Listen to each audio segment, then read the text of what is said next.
ভাই ট্যুরে যাবেন? ভাই আমার অবস্থা দেখছেন, আমি কিভাবে ট্যুরে যাই। রাকিব ট্যুরে যাবা? আমার তো টাকাই নাই। ভাই ট্যুরে যাবেন? দেখি চিন্তা করি। ট্যুরে যাবি? না ভাই, টাকা নাই। ফাইনালি আমরা ট্যুরে যাচ্ছি। আমরা এখন মমইনের উদ্দেশ্যে রওনা করছি। অনেক ঝুট ঝামেলা পোহাতে হলো। আমরা টোটাল 7 জন। ড্রাইভার মামাকে বললাম চলেন আমরা এখন যাব মমইন। রংপুর থেকে বগুড়া মমইনে আমরা কিভাবে গিয়েছি, ক টাকা খরচ, A to Z আমাদের সঙ্গে থাকেন, আমরা জানাবো। প্রথমে আমরা নিয়েছি গাড়ি ভাড়া 5,500 টাকা দিয়ে। টোটাল আমরা 7 জন যাচ্ছি।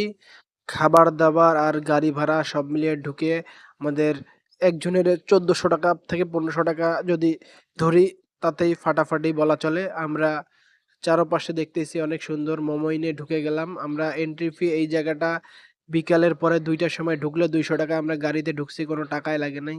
এই জিনিসটা ভালো যে 200 টাকা নেবে, এটা আবার ফুডের সঙ্গে অ্যাডজাস্ট করে দেবে। আমরা হাতে একটা ব্যান্ড পরে চলে গেলাম রিল্যাক্সে।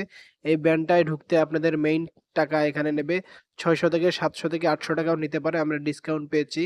আর এখানে চেঞ্জিং রুম, এখানে আপনাদের গেঞ্জি প্যান্ট ভাড়া করা লাগে। তারপরে আমরা চলে গেলাম এনজয় করার জন্য। একবারে পানিতে নেমে পড়লাম, হেভি ঢেউ। সব মিলিয়ে এই মুহূর্তটা অসাধারণ। আমাদের সঙ্গে যারা গিয়েছে অনেক মজা করছে। এই দেখেন পানি দেখে কি লাফালাফি শুরু করছে। এদের খুশির ঠিকানা নাই চাইরপাশে। একেবারে সেই রকম ওয়েদার আর সেই রকম মজা। দেখছেন ড্যান্স, দেখছেন ছেলেপেলেরা পানি দেখে। সব মিলিয়ে অসাম বলা চলে, অসাধারণ। আপনারাও চলে আসতে পারেন মমইনের এই সুন্দর এনভায়রনমেন্টটা এনজয় করার জন্য। মমইনে আপনারা কে কয়বার গিয়েছেন আমাদেরকে কমেন্টে জানাবেন। আর আমরা এখানে এসে আসলে অনেক মজা করেছি। আর যেহেতু পরিবেশটা একবারে ব্লু হে পানি পানি, আর কোনো কথাই নেই। এই গরমে যে মজাটা করেছি, মনে হচ্ছে প্রতি গরমেই এখানে যাওয়া দরকার। তারপরে আমি এই স্লাইডার নিয়ে চলে আসলাম। সামনে একটা মফিজ দাঁড়িয়েছিল, একবারে মেরে দিয়েছি।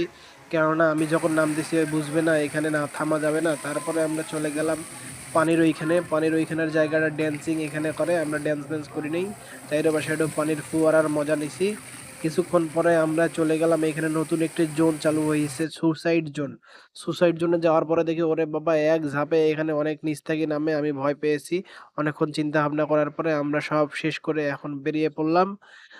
এখন আমরা চলে যাব আবার বাড়ির উদ্দেশ্যে। চারিপাশে একটু ঘুরে ঘুরে দেখতেছি এই লেকটা অনেক সুন্দর, কিন্তু আমাদের সময় কম। আমরা এখন আর থাকবো না, আমরা রংপুরের উদ্দেশ্যে রওনা করলাম। আর রাস্তাটা বলা চলে অসাধারণ। এখানেই আমাদের আজকের ভিডিও শেষ। দেখা হবে পরবর্তী কোনো ভিডিওতে। Like, share and subscribe.